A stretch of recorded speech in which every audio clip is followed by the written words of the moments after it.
Welcome to Shits and Giggles with HR. We are with the lovely Janet Hadley. How are you? I'm very well, thank you. And we've entitled this podcast or video, if you're watching it by video. This was Janet's idea, The Elephant in the Wellbeing Room. Is that right? That's correct. Okay, I'm intrigued and I'm going to ask you more about that. But firstly, before we move on, why should we talk to you about drinking culture? Because that's what I know our topic's about. So, the reason why you should talk to me about drinking culture is because I am on a mission to create a drink safe workspace without killing the buzz. And that is what Okay? we do here at Choose Sunrise. And I guess what brought me here is my own personal experience. I've worked in large corporations since all my jobs, apart from my paper round, have been in large corporations, basically. So, Right. um, and I've always been a big drinker.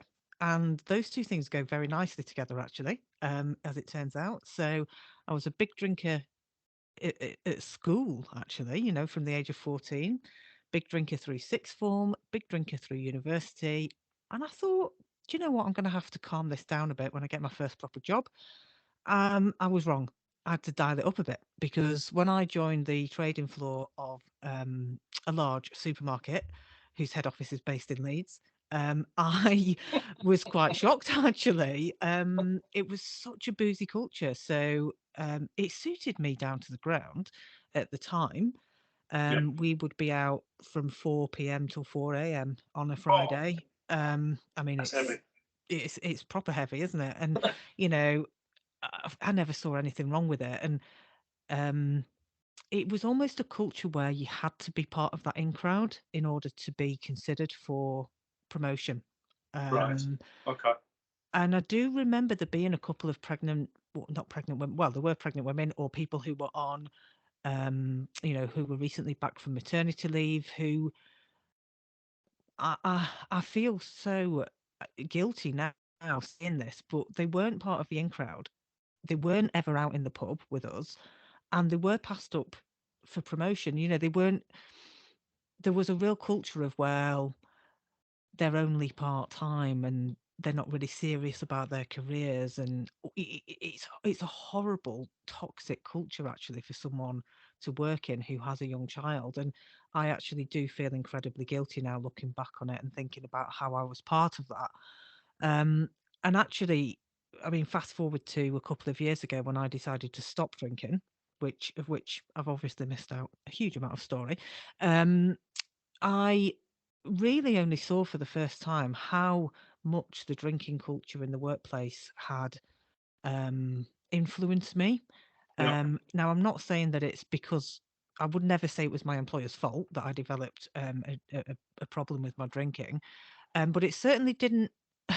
It certainly didn't hurt when if you wanted to create a culture where someone would develop a drinking problem, that would be it.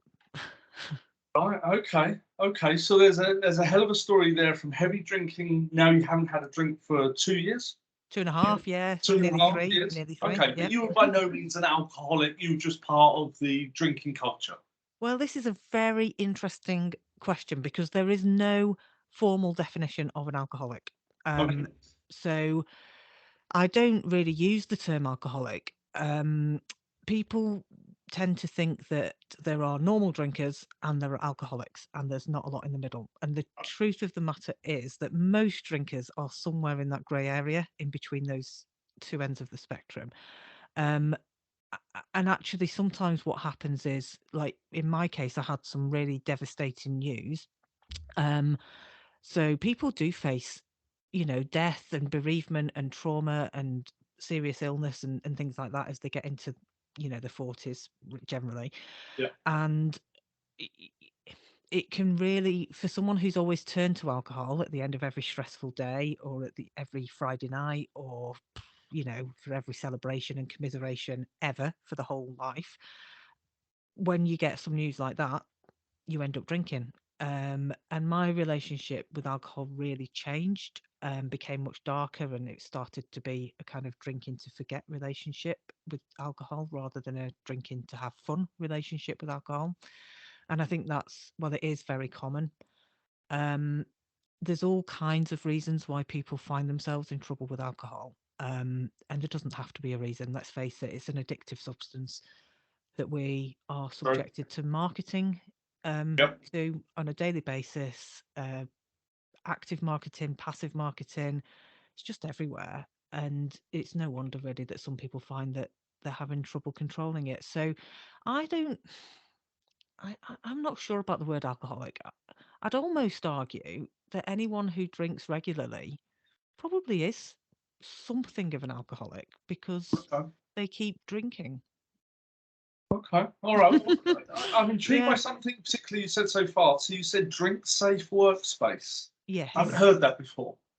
Yeah, so that's a phrase that I've coined to describe what we do here at Choose Sunrise. Right. Um, and I, I'm not in the business of telling people to stop drinking and to uh, have teetotal workplaces. I am in the business of making the workplace a place where people can find support if they Yep. need it. Yep. Um, I'm in the business of making the workplace more inclusive for people who choose not to drink. I'm in the business of making the workplace somewhere that is psychologically safe for people to speak the truth about how they feel about their drinking and their relationship with alcohol. I run peer support groups called the Sober Curious Society in Okay. the workplace. So be curious. Yep. Yeah, Yep. and that is a safe space where people can explore their relationship with alcohol with no judgment in the workplace with other people who are their colleagues and peers.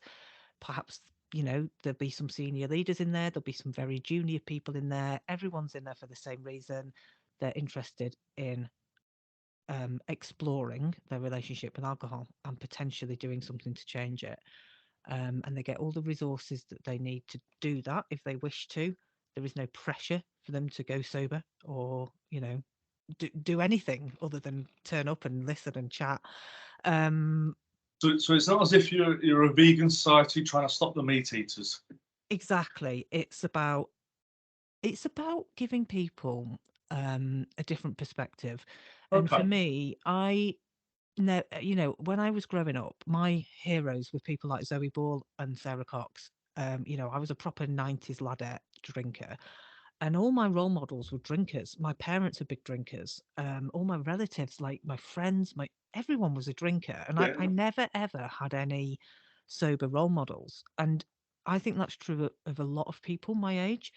And I think going into the workplace and being a sober role model and actually sharing stories about the journey to deciding to stop drinking in a workplace setting can be so important and inspiring for people. And I get emails on a fairly regular basis saying, I saw one of your talks 6 months ago, 9 months ago, 2 years ago, and it's only now that I've decided to stop. But I just wanted to say thank you because you were the first person I'd ever come across who um, like just told their story about Nice. stopping drinking, and uh, it's so relatable for so many people, but it's become quite a taboo subject, and people find it very difficult to say I need some help with my drinking. Yeah, I Um, get that. Well, we're seeing more and more sober October, dry yeah, dry January, January. Yeah, and I read the other day something like there's a high percentage of millennials who don't drink. Have I got that yeah, right? yeah. That's Yeah. right. Yeah, there really are. So there's one of the big factors that affects that is the rise of social media. Right. So there is a real fear amongst younger people of drunk photographs appearing on social media. Okay. And that Right. has been an important change. And, Okay. Yeah. let's face it, if there'd been social media when I was that age, I don't think I would have had a career. Um, I so, don't think I would have gone out. Yeah. no, I know what you mean. exactly. So, Yeah. and, there's that. But also, you can't get served under 18 anymore. You Yeah. need ID to get Yeah. served everywhere. That certainly wasn't the case when I was that age. And young people are much more health conscious. Yes. Um, so the all I've got teenage daughters, and they go climbing and bouldering. They go to coffee shops. They go into town. They go shopping. But they never I don't stop them drinking. They're allowed to drink. They just choose not to.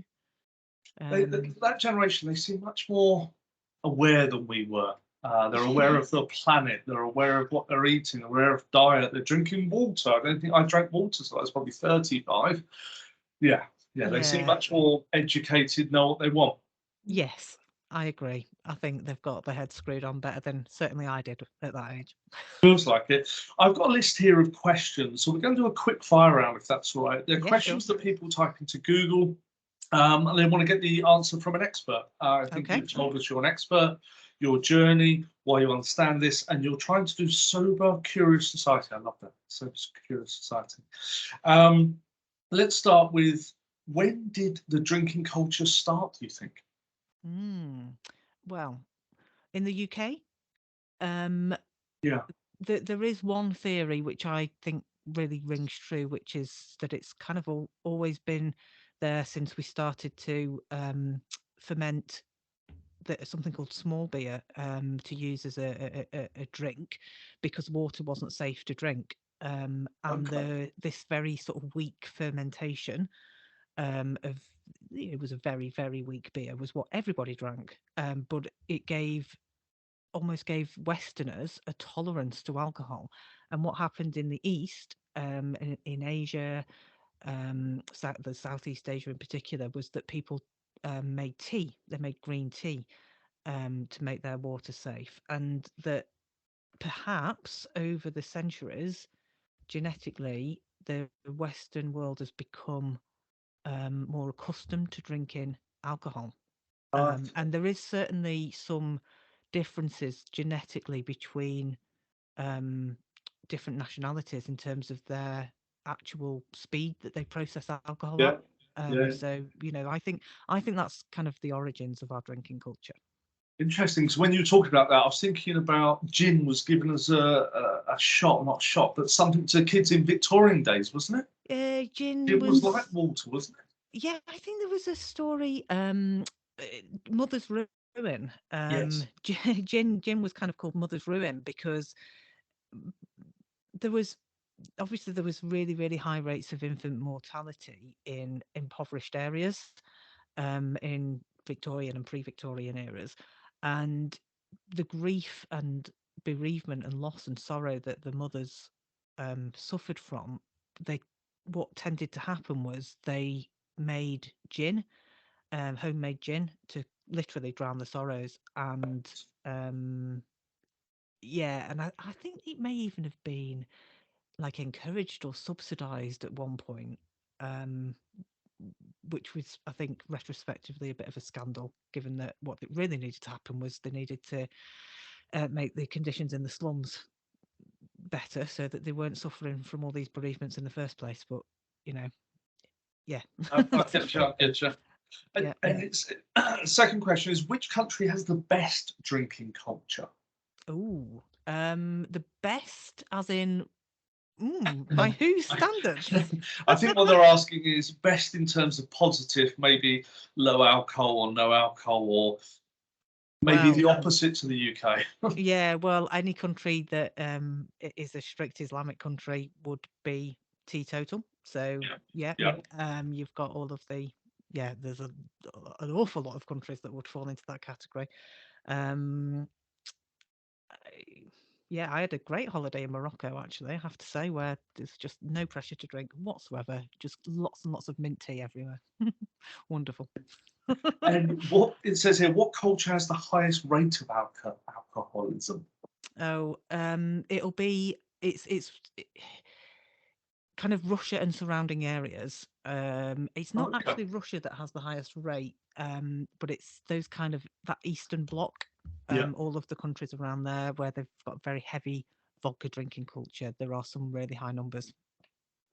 Right. Okay. Okay. We've answered what cultures don't drink. Um,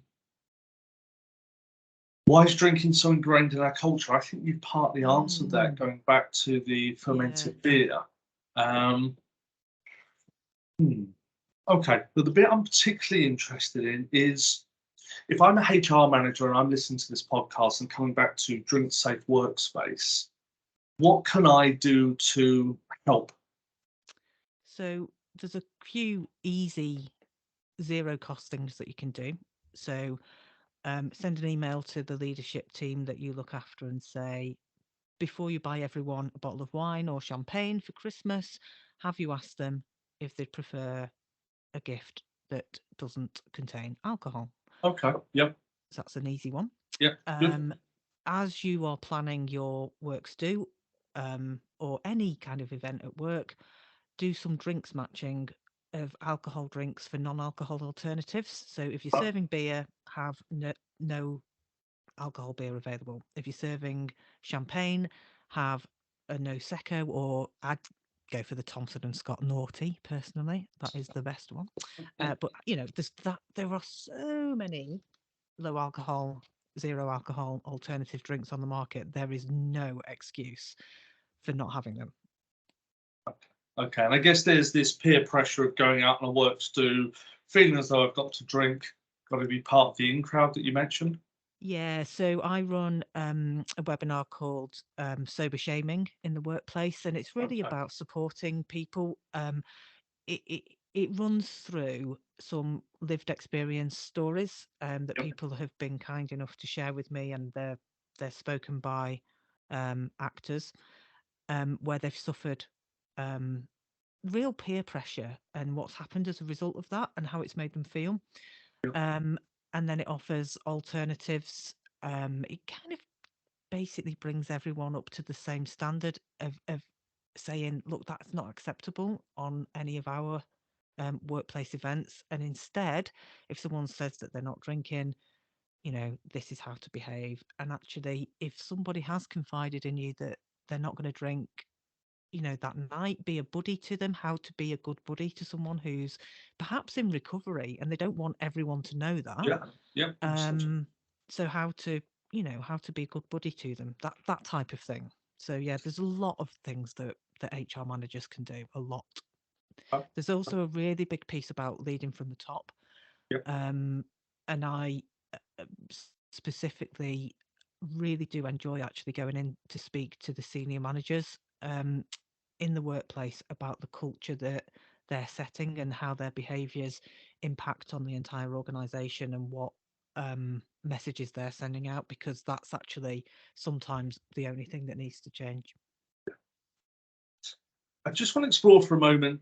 It feels to me there's a parallel between the drinks companies and drink responsibly and the energy companies who want us to buy more, but shouldn't buy more. Um, this Yeah. drink responsibly thing, when did that start and how does that feature in this? Yeah, so Drink Aware is Well, a body that is funded by the alcohol industry. So on the face of it, it appears to be a great place to go to get advice about reducing drinking. It isn't. okay. So that's quite a controversial viewpoint. It's funded by the alcohol industry. They will encourage you to continue drinking and moderate. Anybody who's reached the point where they're looking on websites for advice and Yeah. help with drinking has already tried to moderate and they haven't been able to moderate. So Okay. it's not the That's right fair. advice for those people. It's really, in my view, quite dangerous. And actually, I would say specifically that the advice on Drink Aware kept me stuck for a long time and prevented me from asking for help, because I just couldn't understand why I couldn't follow the instructions on it, why it wasn't working for me. Um, and I would really advise anybody who is trying to follow that advice and struggling with it to look elsewhere and go and get some help from somebody who's been there, done this, got the t-shirt, and has actually stopped drinking, because you can live your life alcohol free and be happy. Drink Aware will never tell you that. Interesting. They will never, ever tell you that. And that's the message that you need to hear. So It's a bit like British Gas telling you to turn your gas off, I suppose. They yes, never will. exactly. It's not my I actively do not recommend it. Okay, and so you would recommend obviously your website. So just tell Yeah. us your website and some other places we can have a look. Yeah, so I do recommend Alcohol Change UK, by the way. I think the advice on there is excellent. I actually work as an associate for Alcohol Change UK as well. So you can book one of my webinars, which is called Sunshine Sobriety, through Alcohol Change UK, which is exciting. Nice. And you can visit my website, which is choosesunrise.co.uk. And from there, you can access my program, 101 Days to Sober, which is available for individuals or to bring into the workplace. And you can access from there, you can read more about all of the other services that I offer to HR professionals, wellbeing professionals, and the workplace in general. All right. So we've talked about what HR managers can do. We've talked about leadership team, what they can do. If I'm an individual and I've got this question going on, do I drink too much? Do I not? How do I know when my relationship with alcohol is left rather than right? Because the question to ask yourself is, am I happy with how much I'm drinking? Okay. So if you're happy with how much Yeah. you're drinking, you then that's great. Then carry on. It doesn't. It's not really about how much you're drinking. It's about whether or not you're happy with it.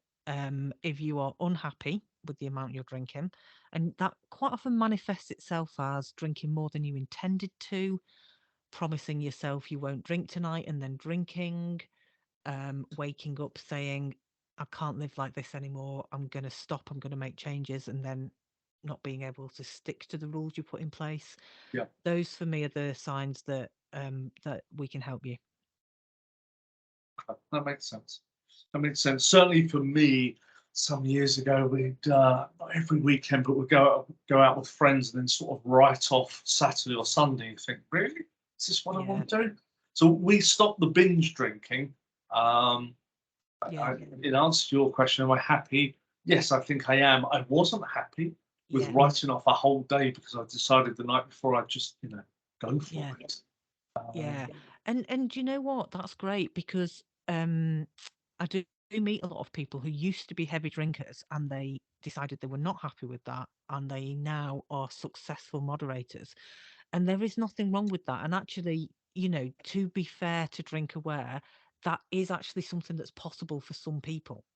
Right. Okay. Now, there are a lot of people out there, and you know who you are, who don't have an off switch and they try and moderate and they just can't because it's all or Yeah. nothing. Yeah. I can't eat one biscuit either. It has to be, a good six, I'd say. Um, there's some people don't have an off switch, and Yeah. if that's you, trying to moderate an addictive substance is just going to be exhausting. Open your mind to the possibility that you might be happier without any. And I know you don't believe me right now. But I always say to clients at the start of the program, the 101 days to sober, it starts before you stop drinking. The first 6 modules are all about preparing to stop.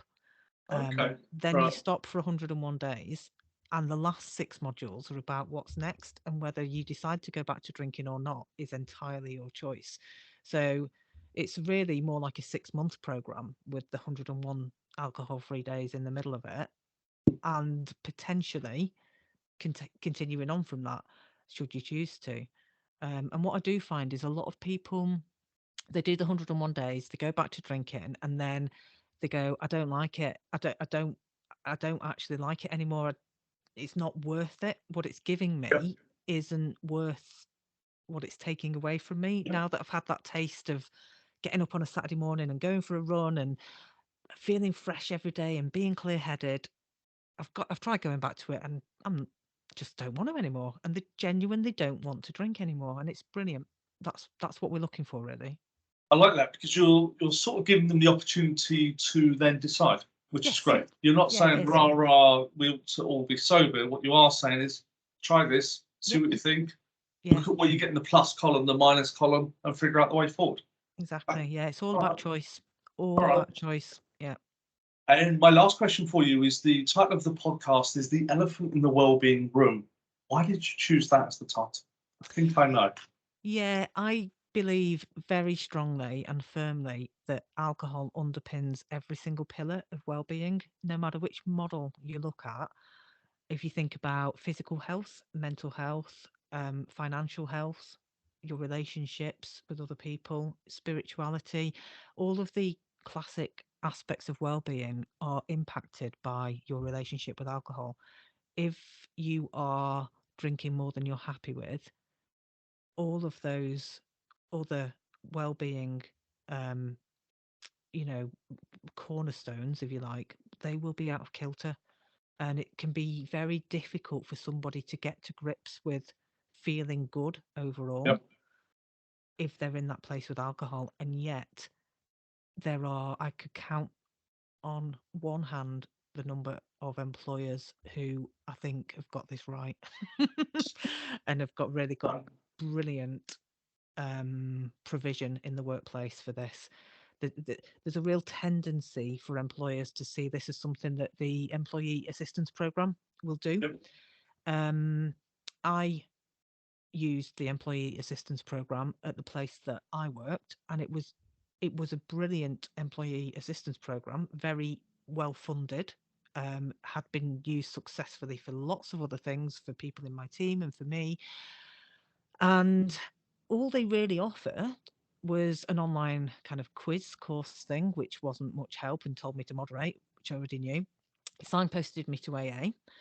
Um, I have private healthcare insurance as well with the job that I was doing then, and I dialed into that.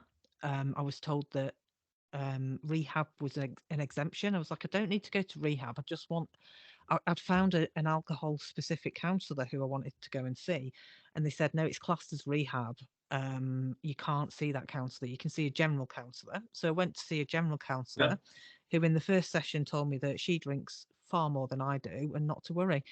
So I ended up just, Brilliant. I know, and this, they think that they've got it covered, and they just haven't. Because you need specialist help.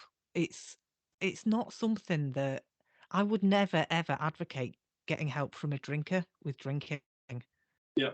They're Yeah. not going to be able to help you. Okay, you No. need to go to someone who has stopped drinking and knows what it's like, and that's specialist. And you may very well find, if you're an HR professional, go and check what the exclusion clauses are on your private healthcare insurance. Go and actually check what the employee assistance program offers. Walk through it as if you're someone who's worried about their drinking. You might be surprised how rubbish it actually is. So I self-funded my therapy and counselling in the end, and it's the best decision I've ever made, best money I've ever spent. As you said, if you want to go and ask someone, it needs to be someone who's got the t-shirt. It really does. You need, as someone once described it, you need to go and speak to an old lush. Get that. I get that. All right, I've got one more question for you before we close. If we wind forward 10 years and we've got a workplace that is doing this well, would you describe it, how they're doing it, what's happening, how it's different? Probably too Yeah, many sure. questions there. Um, so the culture would be very inclusive. And what I mean by that is everybody would be made to feel welcome at all workplace events. Some of the workplace events would have alcohol at them and some would not. And drinking the alcohol would be very much optional. Right. There would Yeah. be services for HR managers and wellbeing professionals in that workplace to help them understand what the needs are of somebody who's in recovery. There would be the right policies and processes in place to deal with issues as they arise. And those policies and processes would be compassionate, confidential measures that could be taken to support somebody, as well as obviously protecting the employer. Um, there would be services for the whole organisation, um, which would showcase sobriety in a positive light, and give people sober role models so they could see that there is an alternative to having a heavy drinking lifestyle. There would be a peer support group, sober curious society type setup in the workplace where people could come together to chat and support each other through resetting their relationship with alcohol. And there'd be access to services for individuals so that they could get individual counselling and support if that's what they needed. And then the final piece would be training for line managers on how to have those difficult conversations. And that's obviously broader than alcohol. It's something that all line managers need, is the skills to be able to pick up and listen, to be able to talk about taboo topics with confidence, and to avoid the "what are we going to do about Dave" culture, as I call it. Yeah, where everyone knows there's a problem and nobody knows what to do about it, and it gets kicked down the road. It's the kind of the opposite of that. And if I'm a leader and I'm thinking about the workplace culture, I'm running a business, profits are essential, or shareholder wealth. Why should I? What's in it for So me? the absence absence rates, there's probably about 3 to 5% of all absence is alcohol related in the Oh, I UK didn't know. workplace. Okay. So around 20% of people in a survey in, I think it was 2018, said that they'd had a hangover at work in the past month, of which around 15% of those people admitted that they'd gone home as early as possible and done the least amount of work possible on that day in the last month. Okay. So there's a fair amount of Yeah. productivity and absence gains to be made. There's also a piece around attracting the right talent and retaining the right talent as our workforce becomes more and more diverse. Remember what we said about millennials not drinking. You know, people. I think employers are at risk of getting left behind on the changes Yeah. that are happening already in society and the attitudes to alcohol. And if they don't reflect those changing attitudes in the workplace culture, they're only going to attract an older, less diverse, Yeah. white, uh, sort of middle-aged workforce, to be honest. Yeah. So yeah, I feel like there's more. There's risk as well. So if you think about the risk of workplace accidents and incidents, alcohol is a major factor in all workplace accidents. Not sorry, it's not in. It's something like there is. I read a statistic about this the other day, but it's something like 30 or 40% of all workplace accidents. Alcohol is a factor in them. It's huge. Wow. That's big. I know it's really big, isn't it? And then you've got grievances as well and the cost of that. So, you know, any HR manager out there knows that the busiest day of the year is the day after the works Christmas do, when A had a fist fight with B, and C threw a chair through a window, and I don't know, there's like, there's kind of, there's all sorts of grievances that happen. Sometimes there's damages to pay to venues and all that kind of thing. It can be quite expensive. So yeah, that's quite a few reasons. That's a lot of reasons. That's good. That's good. All right, we're going to bring our podcast to a close. Is there any final takeaway you'd like to share with HR managers, particularly listening, and leaders of business? What would you like to share? I would just like to share one final piece, which is that as somebody who has um, been in a very dark relationship with alcohol, I was absolutely terrified of being labelled an alcoholic. I was absolutely terrified of telling anybody that I was going to stop drinking. I was really scared and really, really lonely. And I guarantee you that if you've got any reasonable sized organisation, someone in your workforce is feeling like that right Yeah, now. that's good. And Yeah, you, the question I would ask myself is, how would I know, and what support would they have? question. Wow. On that question, we're going to wrap up. Janet, thank you very much. Thank Just a you. reminder of your website where these guys can go get help, resources, maybe talk to you a bit more. Yeah, so it's Choose Sunrise, CHOOSE Sunrise, choosesunrise.co.uk. Okay, thank you. And we've been talking about the drinking culture, and the title of our episode has been The Elephant in the Wellbeing Room. A big thank you to you, Janet. Thank you to Choose Sunrise, and we wish you well. Thank you so much for having me. Take care. Thank you.